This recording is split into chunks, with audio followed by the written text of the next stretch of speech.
That's all. It's live now. Okay.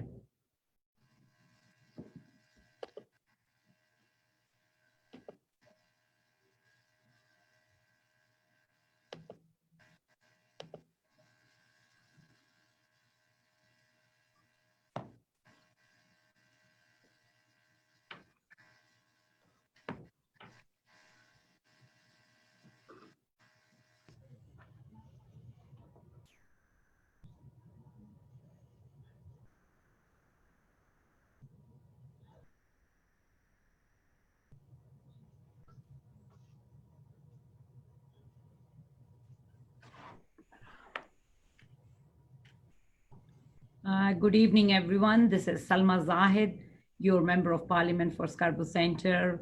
And I'm here with some very special guests today. And the topic of our Facebook Live today is on mental health issues and COVID-19, because mental health is one of the very important topic. And I think it is really very important that we create more awareness on that. So that's why I have some experts who are doing important work within Scarborough on mental health and helping the community. First of all, I will give you some updates in regards to the federal government. And after that, our special guests will give you brief on what work they are doing. So I would really welcome Sadaf Jamal. Thank you, Sadaf, for joining us today. Thank you for having me. We also have Krishanti. Hi, Krishanti. Thanks Hi, for joining today. thank you for the opportunity. Thank you. And we also have Jawad Bhatti. So welcome, Jawad. Thank you. And thanks a lot for joining. So after I give some updates from my end, then I will introduce each one of you and you can provide updates on what work you are doing on this important topic. I just wanted to let you know that today, Minister Qualtra and our Deputy Minister and newly appointed Finance Minister, Honorable Chrystia Freeland, announced changes to the employment insurance program and a new income support benefit that will help support all Canadians. We are all going through tough times. We have come a long way, but still, as a country, we are not out of woods, and there are a lot of Canadians still who are not able to go to work. So we have announced that there will be a new benefit, which will be Canada Recovery Benefit, which will provide $400 per week for up to 26 weeks to workers who are self-employed and are not eligible for EI and who still require income support and are not who are available and looking for work. So this benefit will support Canadians whose income has dropped or not returned back to work because of COVID-19. Sir, Canada Emergency Response Benefit, which was started back in March when the pandemic started, has been extended for another 4 weeks. So now those who are not able to go to work, they can apply for another 4 weeks of SERP. So it is available for a maximum of 28 weeks now. This benefit is $2,000. So there is an extension of 4 weeks. Then after that, once that expires, there will be changes to EI and this new Canada Recovery Benefit would be available. In addition to Canada Recovery Benefit, there will also be the Canadian Recovery Sickness Benefit, which will provide $500 per week for up to 2 weeks for all those workers who are sick or must self-isolate for reasons related to COVID-19. The Canada Recovery Caregiving Benefit is another benefit which will be introduced after this SERB ends and will provide $500 per week for up to 26 weeks per household for eligible Canadians unable to work because they must care for a child under 12 or because of the closure of schools or daycares, if they are not able to go to school and the parents have to take care, a family member with a disability or a dependent because their day program or the care facility is closed because of COVID-19, a child, a family member with disability or a dependent who is not attending school, daycare, or other care facilities under the advice of a medical professional due to being at high risk. So we have also announced changes to the EI program. EI will now be available to more Canadians, including those who have not qualified for EI in the past. and it will add 400,000 people to this program as of September 27th. So as of September 27th, all those Canadians receiving EI will be eligible for a tax benefit rate of at least $400 per week or $240 per week for extended parental benefits. And regular benefits will be accessible for a minimum duration of 26 weeks. So this program will also allow Canadians with 120 hours of insurable work or more to meet these new requirements by providing a temporary one-time credit of 300 insurable hours for those claiming EI regular and work sharing benefits. So these changes have been announced, and also there will be a one-time credit of insurable hours of 480 for those who are claiming EI special benefits, including the maternity, paternity, sickness, compassionate care, and family caregiving. Um, uh, they would get 480 hours of insurable time. So these changes are being made to make sure that help is there for all Canadians who need help. Also, there have been some more changes this week. On August 18, the Prime Minister announced changes to the cabinet, and the Prime Minister appointed Chrystia Freeland, the current Deputy Prime Minister, as the Minister of Finance. She makes history as the first woman to hold this position in Canada, and she remains committed to ensure that Canada's economy bounces back from these difficult times. So Dominic LeBlanc, who was the chair of the Privy Council, would hold the role of the Minister of Intergovernment Affairs, which was being held by Chrystia Freeland. Uh, Also, I just wanted to update you on Canada Summer Jobs Program. I have been going and visiting the organizations who have got grant for Canada Summer Jobs, and it's a great program which provides opportunities for our youth to gain work experience. And given the COVID-19 situation, the importance of having youth employment while ensuring safety was of utmost importance. And I'm very proud that in Scarborough Centre, 88 organizations have received funding close to $1.3 million, and 315 jobs have been created for the youth. So we celebrated that yesterday through a virtual Big Splash event. Usually every year we do a Big Splash event to make sure that all the recipients, all the organizations and the students meet each other and share all the good values. But yesterday we did a virtual meeting to so that people can interact with each other. Also, the Government of Canada is investing to safely restart the economy while protecting the health of Canadians through the Safe Start Re-Agreement. And more than $19 billion is being invested in cooperation with the provinces and territories to ensure a strong recovery and support plan so that all these frontline workers, healthcare workers, families, and communities are supported. So now coming, this was the update of the announcements which have been made, and this great announcement which was made today.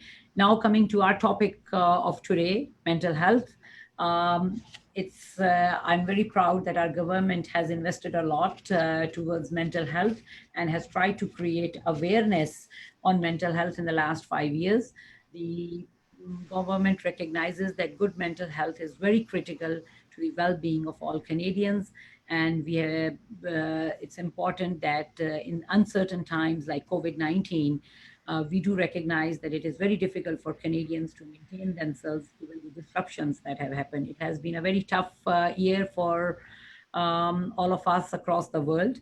Canadians are struggling and they need the help of the federal government to recover. So that's why our government has taken action in the past and has committed to helping with mental health issues even more during this pandemic.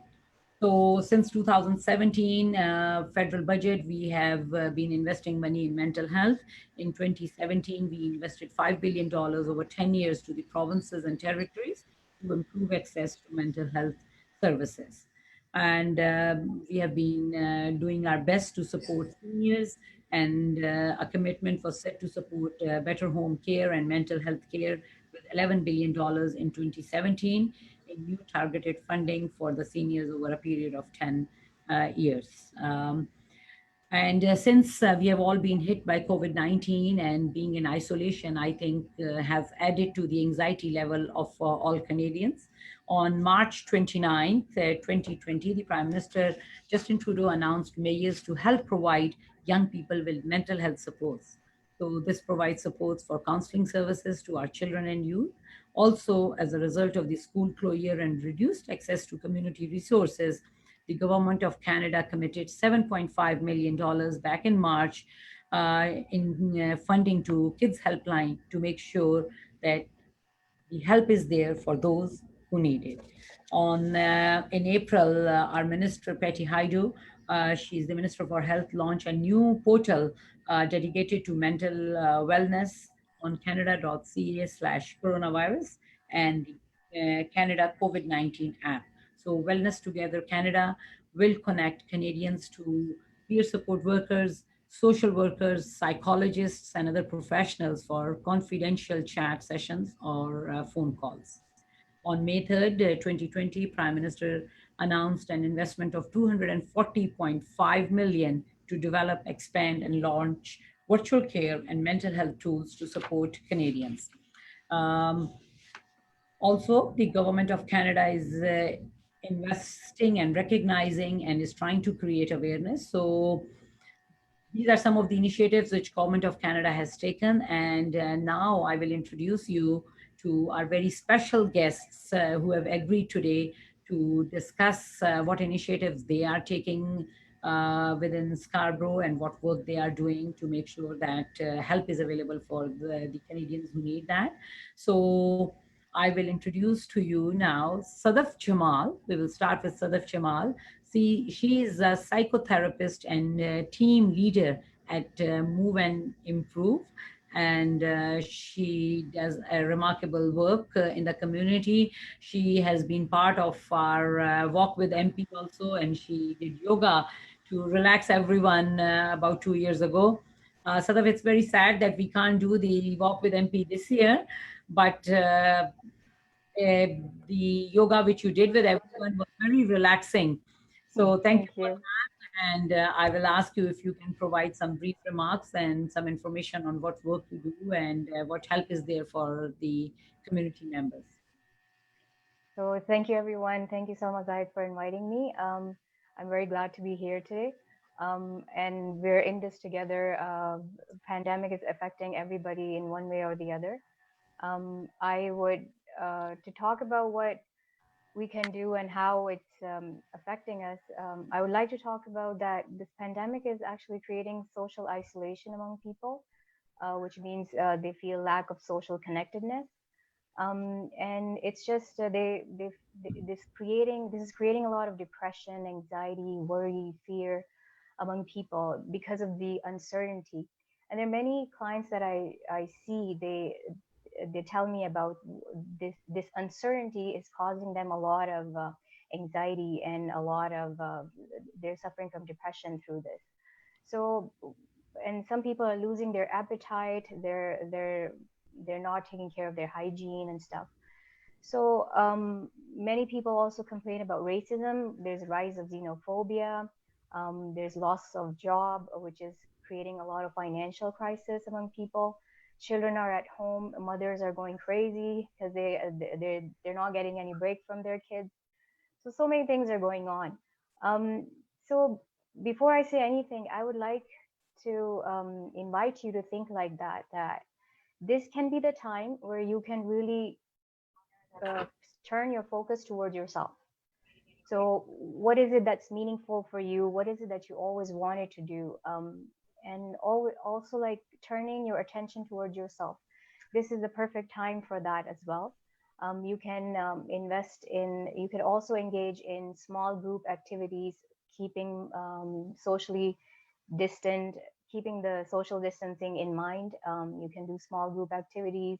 You can check up on each other every day. So these are small things that people can do at an individual level. Calling their family members or friends, going out for a jog, make the most out of this weather, because it's beautiful outside. You can go out for a jog. Please don't stay in your PJs all day. Take a shower, change, dress up for yourself. And if you feel like you need to talk to somebody in a safe, non-judgmental environment, you can check out Psychology Today for a good therapist for yourself. There are many crisis and distress helpline, like disaster distress helpline, National Domestic Violence Hotline, Kids Helpline, NISA Helpline. So many places where you can get mental health services. And also, if you see any racism at workplace or anywhere you go, I'm just going to repeat what I hear in the subway station, that when you see something, you say something. So I work for a nonprofit organization, Move and Improve. We provide many physical, mental, and spiritual well-being services. I am a registered psychotherapist, and I'm also doing my master's at U of T in spiritually integrated psychotherapy. And I just received a job offer at Heart House Hospice as a bereavement therapist. And so there's so many resources that you can reach out to. Just don't stay by yourself with your thoughts. Allow yourself to feel what you're feeling as a human being. So you cannot deny being any human experiences. It's okay to feel anger. It's okay to feel sad or depressed. First, you have to acknowledge it before you can do something about it. So reach out to your friend, keep your support circle alive and healthy. Check up on elderly, anybody you think they might need help, offer your help, get help. So it's very important that we stay connected in this time of social isolation, because technology is also on our side. So there's so many things we can do together as a community. And Salma Zai just told us a huge list of services and resources that are offered and funding that's offered by the government. So it's always a great idea to look into it. And yeah, do whatever you can, and keep your physical health, your mental health, and your spiritual health proper, and stay well, everyone. That's and I usually end off by saying, keep moving, keep improving. So I hope you health and wellness in this time. Thank you, Sadaf. Thanks a lot for your important information you have provided to the community members. Yes, I totally agree with you that it is really very important that we go out even during this isolation, go for a walk, get some fresh air, and summer is coming to an end. So whatever weather we can enjoy, we should enjoy that.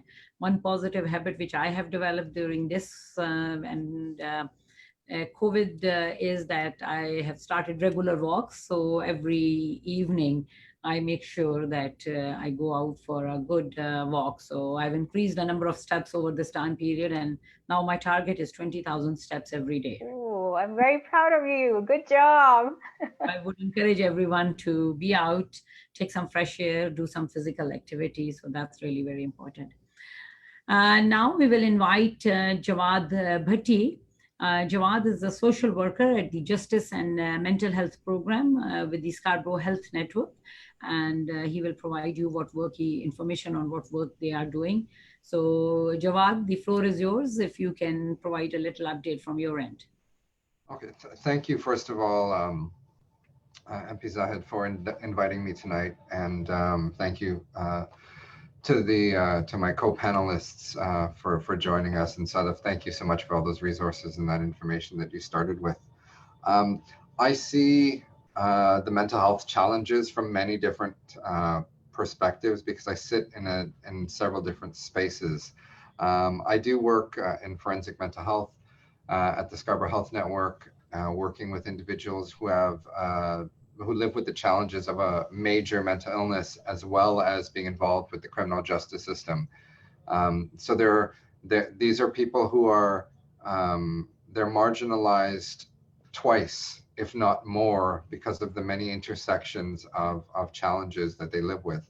I also run a private practice doing psychotherapy, positive outcome counseling and therapy. And I also, part-time, I'm a therapist at the Canadian Centre for Refugee and Immigrant Health. And so the only reason that I bring those different things up is because COVID-19, this pandemic and the subsequent lockdown has impacted people from as Sadaf said, is impacted all of us, and that we are all in this together. But one of the things that I really think that's important to speak to is the fact that there are significant portions of our community, particularly in the Scarborough area, who were in challenging situations prior to COVID.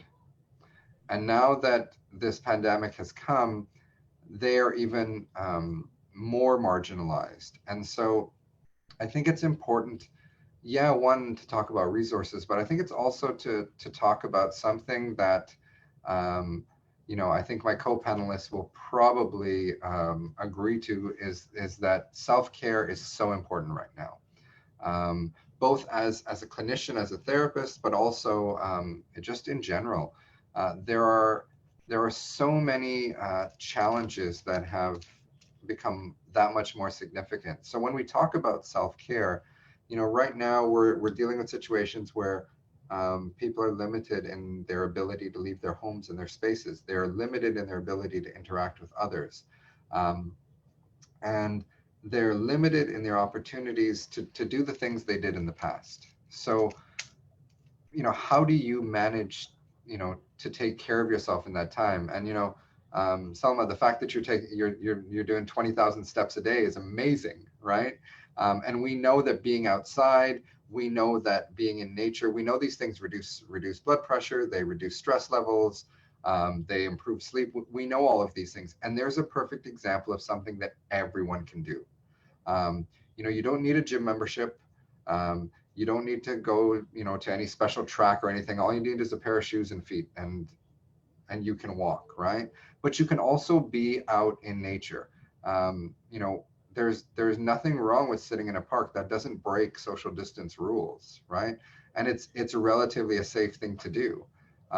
One thing that I think is really important to mention is that a lot of times right now we're in a space where we're trying to recreate or to create new patterns or opportunities for self-care. And the truth is that if there are things that sustained you in the past, chances are they'll sustain you now, right? So, I have a lot of clients coming to me, tell me that I'm going to start yoga for the first time, and I think yoga is amazing.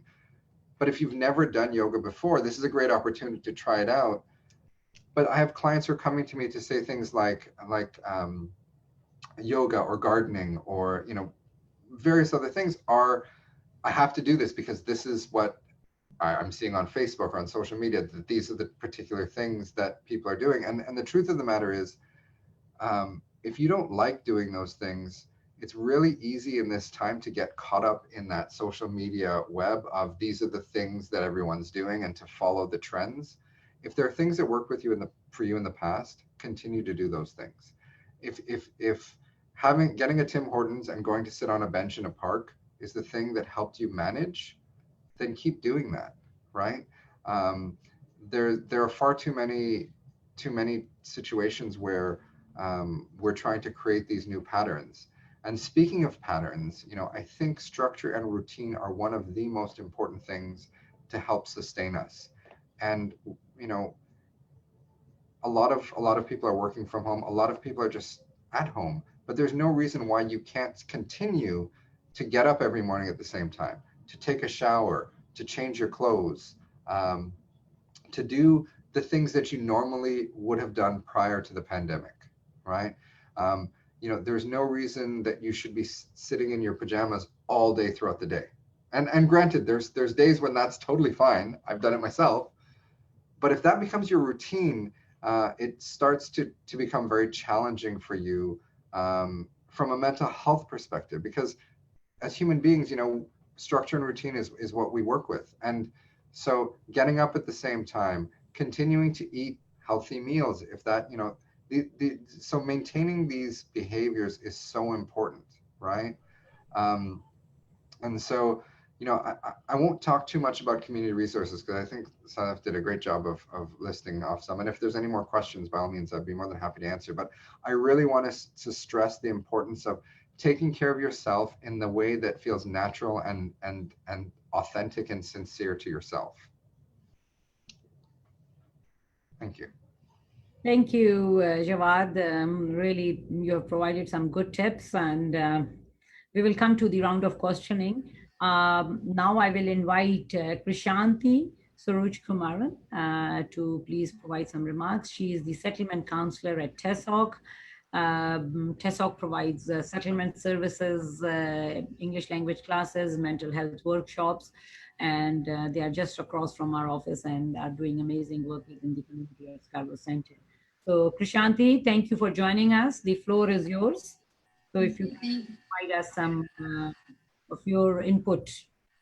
Yes, for sure. So thank you, Salma, and thank you to the panelists, Sadaf and Jawad, for all the information you have provided. From my point of view, as you mentioned, I have been a settlement counselor at TESOC Multicultural Settlement and Community Services. It's been about 10 years, and some of the things that we are noticing specifically during this COVID-19 era, this pandemic era, is anxiety. So similar to what Sadaf mentioned, is that a lot of people are experiencing anxiety because of constant stress.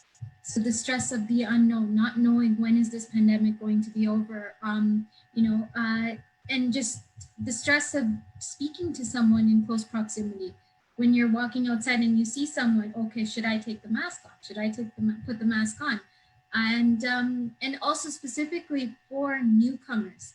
I think that's one of the points I want to stress, is that a lot of newcomers, like you mentioned, they are not stable. They don't have the financial needs. They're not settled in Canada yet. And then a pandemic takes over and their life is kind of put on hold in a sense.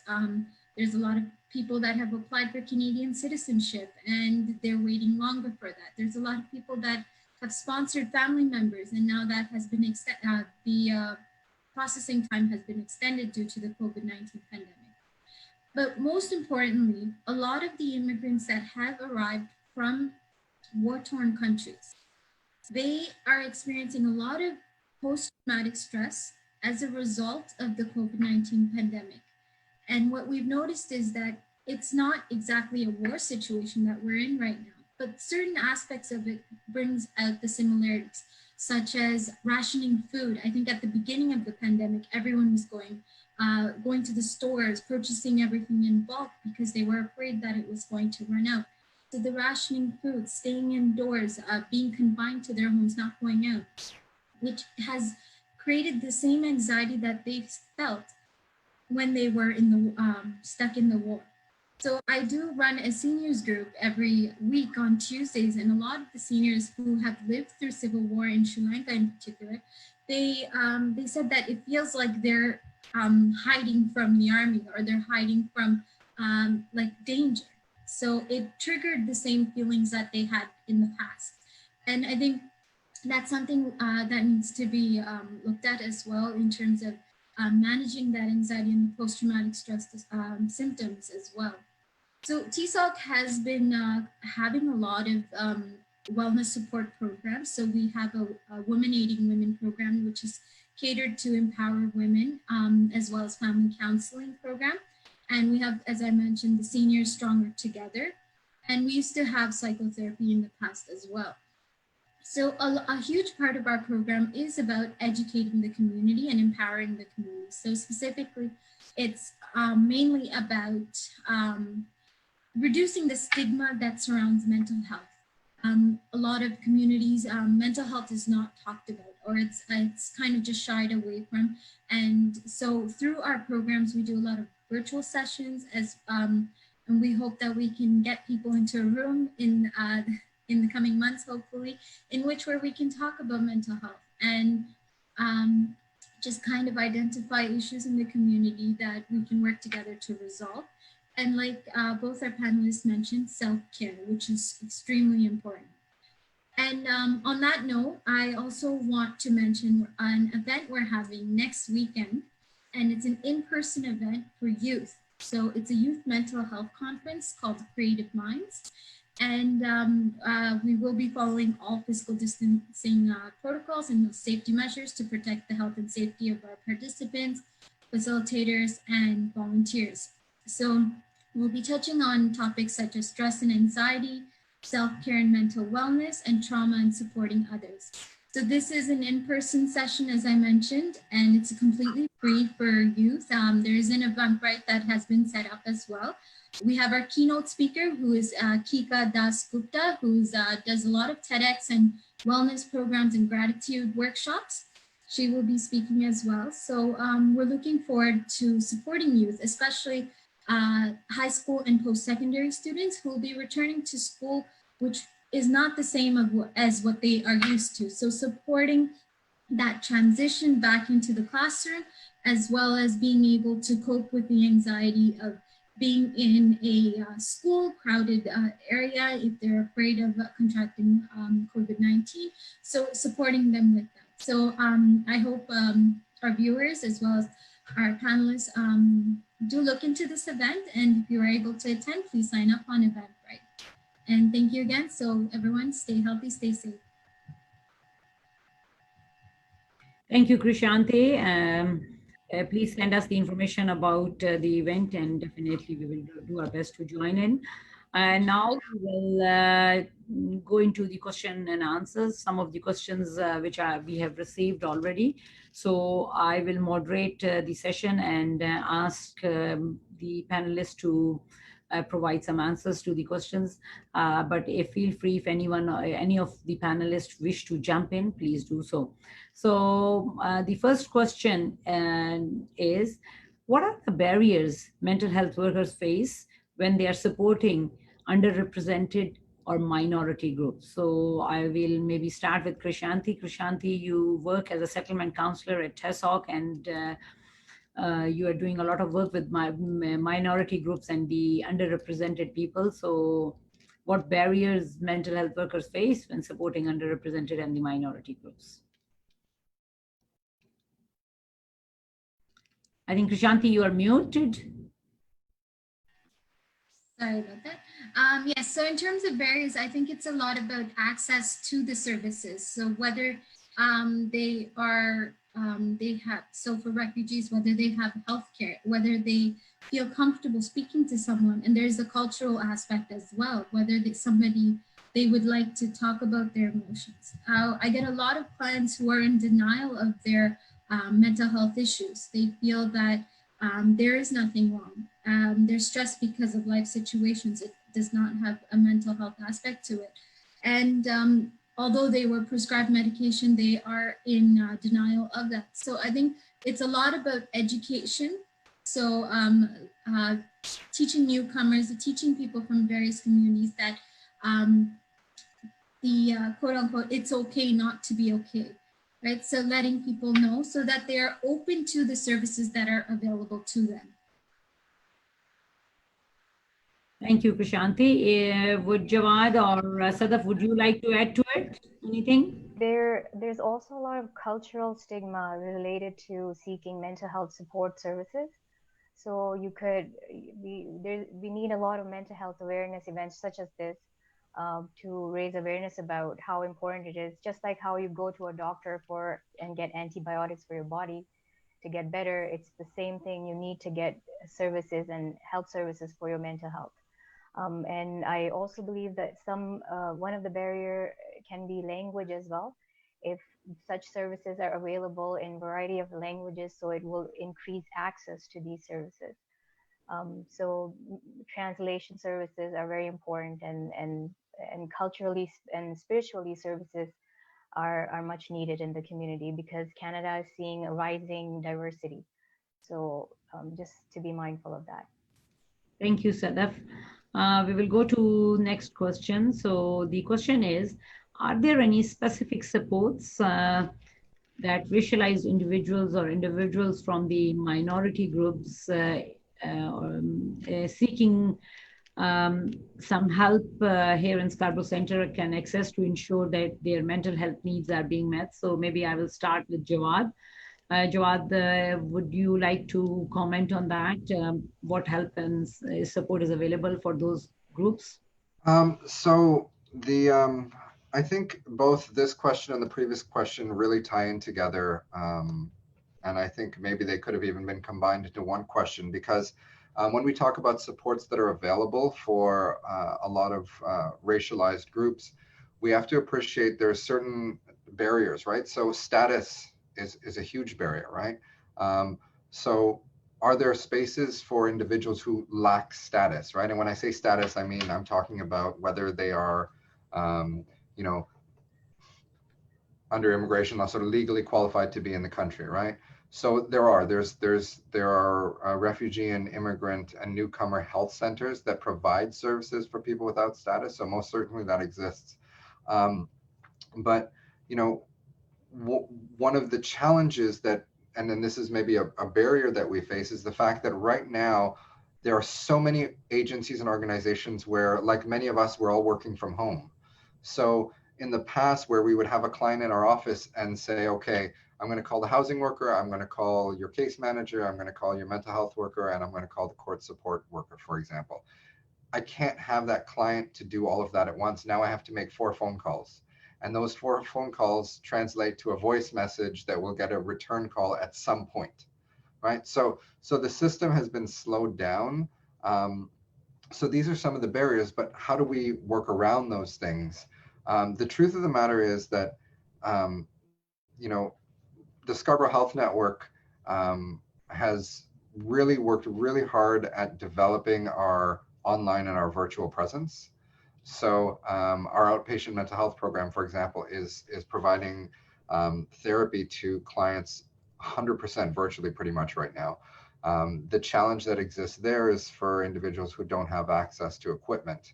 And some of those, so there are still some people being seen in certain programs face to face, but you know, there's certainly supports in regards to that, with regards to community health in that perspective. I think that the question really needs to be, how do we increase the amount of support we have? And I think I'll hand off to Sadaf and Krishanti to speak more about this. But you know, the Scarborough Health Network, we are a large hospital. We have a lot of funding, and we're able to support a lot of clients. There are a lot of online resources, Connex Ontario, you know, there's the kids help phone, there's a NISA help phone. There's a lot of, you know, there's Big White Wall, or many other resources, and maybe some of my co-panelists, maybe what we could do is provide a list of resources to you, Selma, and you can put that on your Facebook page or your website, because I think it's pretty fast for people to collect all of these resources. But really the focus needs to be on expanding to support community agencies, because hospitals get a lot of money, community agencies, the fact of the matter is they don't. So maybe I can ask one of my co-panelists to. Yeah, I would second that, Jawad, on that. Like, I can provide a list of such culturally and spiritually sensitive resources to Salma, and she can share it later, because it's very hard to write down everything. There are many culturally and faith-sensitive services available for people. They just don't know about it. So it would be very nice to keep that as a resource on your site. No, thank you, Jawad, for that. And thank you, Sadaf, for indicating that. So yes, please feel free to share the contacts with us, and we would then share it with the community members and post it on the social media, so that. Selma, if I can just add one Yes. thing. Yes, please. So at TSAC, we actually do have short-term counseling services, and it's not crisis counseling. So we do offer short-term counseling for depression, anxiety, stress, anger management, even for clients with bipolar disorder. So we do have those services. So short-term counseling, it constitutes for about 5 to 10 sessions. So we're specific to newcomers as well, but we do offer the services to all clients that do walk in. Thank you, Krishanti. And yes, it is very, very important for the people to know what services and what help is there, because at times people are not aware of where they can go for help. So as Toronto has entered stage 3, and we are in the recovery, although we are not still out of the woods, but one of the things which is which I am noticing is that many people are experiencing anxious thoughts as we are all moving into COVID-19 recovery and the public spaces begin to open up, shops and businesses are opening. So are there some helpful strategies for dealing with this anxiety of the people? So maybe I will start with you, Sadaf. Maybe you would like to add something to that,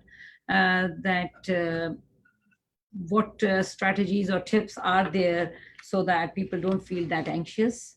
So, Sadaf? Yes. So, first of all, it's very important when you feel anxious that you actually recognize and give yourself permission to have that feeling. Because many cultures, in many cultures, it's a taboo thing to feel angry or feel any kind of negative emotion. So it is part of being a human being to have those feelings. So give yourself permission to have those feelings, and then when you feel that you feel like you feel uncertain what's going to happen, it's very important to go back to your self-care strategies, sit down, do deep breathing exercises, do some meditation, again go out for a walk. Walking is very therapeutic. Even what Jawad said, take a cup of coffee or whatever, tea, whatever you like, your beverage, and sit in a park, just enjoy nature. Take tree baths, that's what they call tree bathing. It's very beautiful. Nature, get connected with nature. And I always say it doesn't matter what the weather is doing. There's no such thing as bad weather. There's only one thing, bad clothing. So dress for the weather and go out. If I can just tell the viewer one small breathing exercise, it's called belly breathing. Read up on it. So when you inhale, imagine your belly like a balloon. It expands when you inhale. And exhale, just like when the air comes out of the balloon shrinks. Your belly shrinks when you exhale. So deep breathe, inhale down to the belly, and exhale and relax.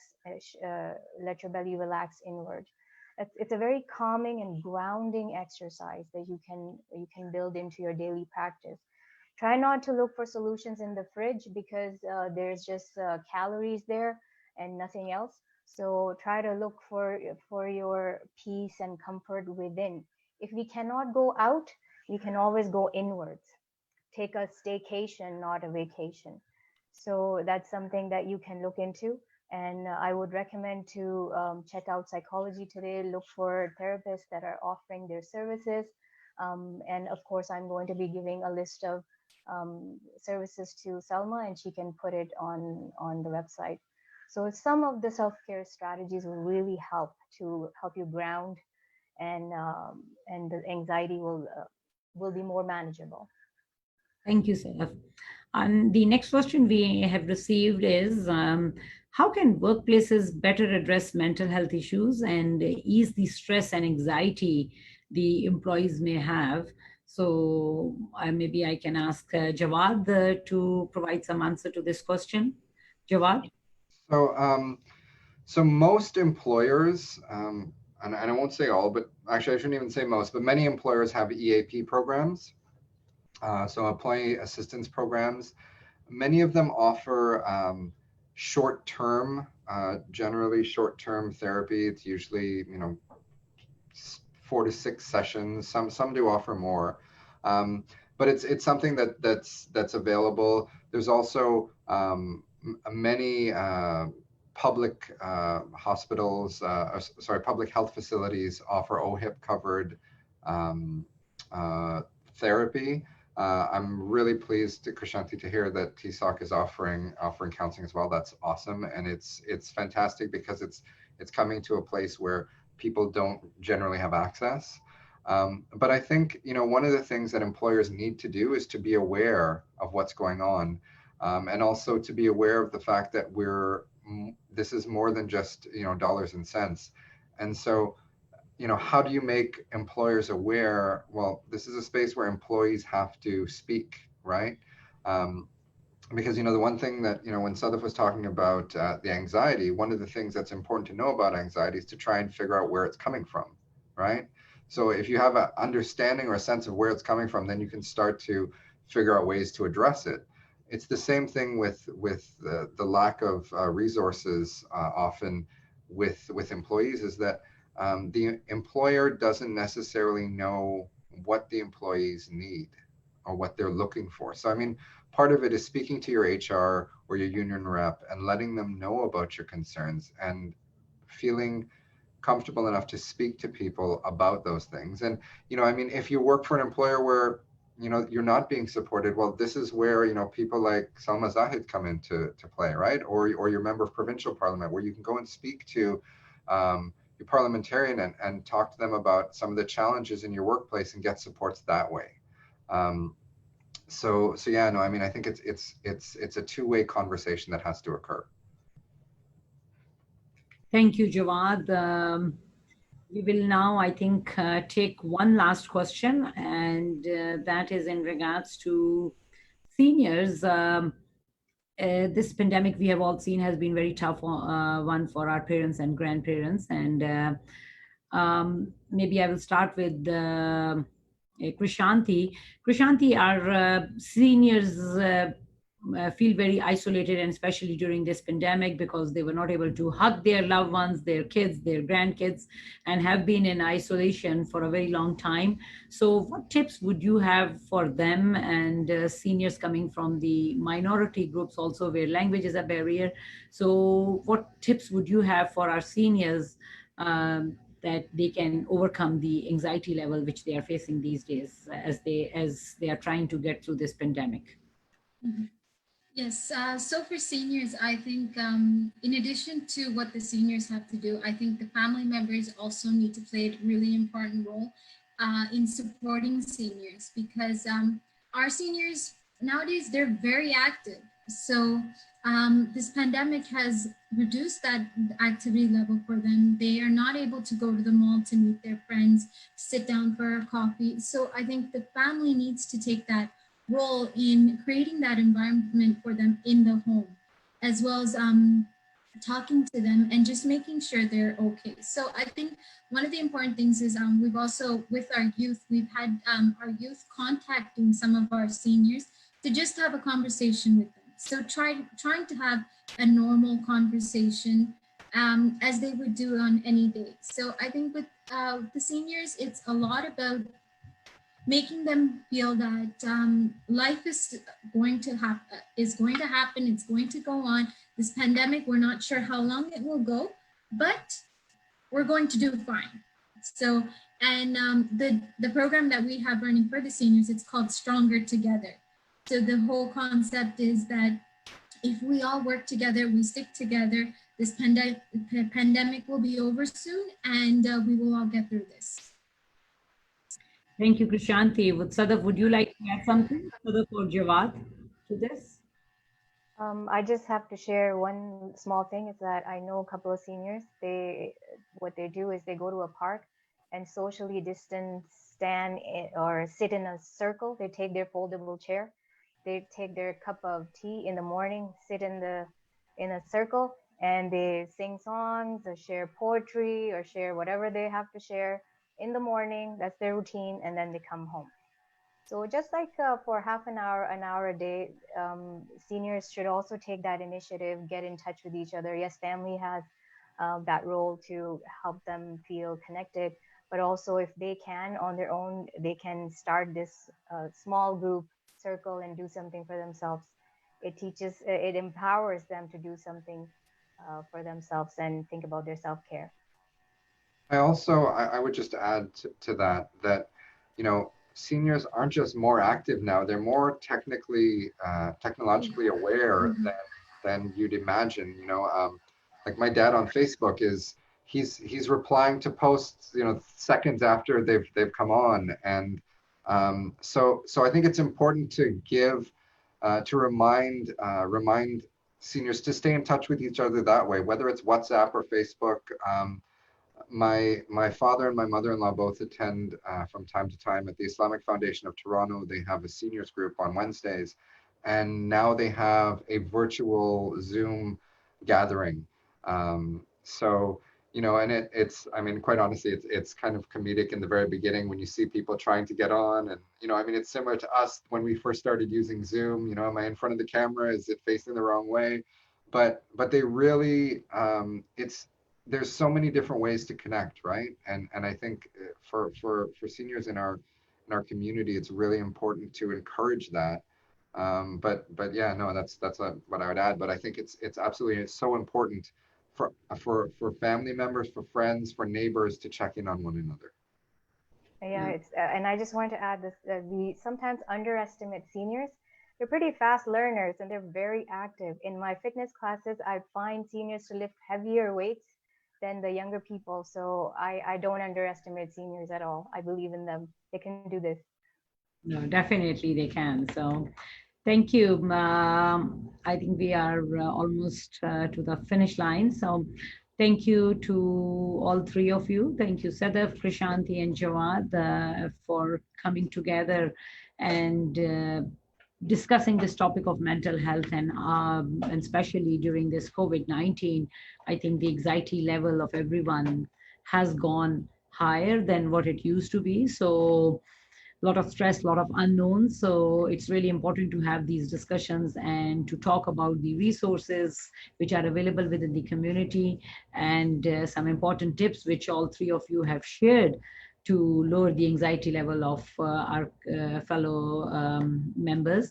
So thank you for this. And I think this discussion on mental health needs hours and hours of discussion. So we will keep this discussion. If there is anything I can be of any help, please let me know. And if you need any resources from our end, we are here.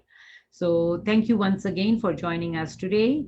With this, I think we will come to an end, but I just want to let everyone know that as Toronto has entered into stage 3, our community office, the Scarborough Centre Constituency Office, community office, is now open for walk-ins. The staff is coming in the office, and if you have a casework related with the federal government issues, please feel free to call or email us. And if there is a need that we need to see you in person, the staff will do some screening, make sure that you have not traveled outside of Canada in the last 14 days, and you don't have any fever or any signs. They will give you an appointment, and we are doing our best to make sure that we keep you safe, we keep our staff safe. So anyone coming into the office will be asked to wear a mask. They will be asked to sanitize their hands and provide us the information, because tracing of information is really very important. So we are taking all necessary steps to make sure that the health and safety of our constituents as well as the team here at this office is protected. So after the appointments, we make sure that we sanitize the desks. We have the plexiglasses on all the staff desks. So if you have any issue, please feel free to call us or email. If your casework can be resolved through phone call or email, it will be done. But if there is a need that the staff or myself need to see you in person, or you want to come and see us in person, you will be given an appointment. So thank you once again. Sadaf, Prashanti, Jawad, take care, stay safe. And thank you really from the bottom of my heart of all the work which you are doing in this community. I am so proud of all of you and the organizations which you are part of. I think all organizations, all not-for-profit sectors, the church groups, the mosques have played a very important role in this pandemic, and they have been there for the community. I'm proud of our volunteers who have stepped up, have spent hours and hours at food banks and other organizations to make sure that help is there for the vulnerable people. And I think that is what Canadian values are. In time of need, we lean on each other. And I am very sure that as Team Canada, we will get through this very soon. So thank you once again. Thank you, Salma. Thank you to all the viewers. Thank you so much. See you sometime. Thank you. Bye-bye. Bye. Thank you. Bye. Bye.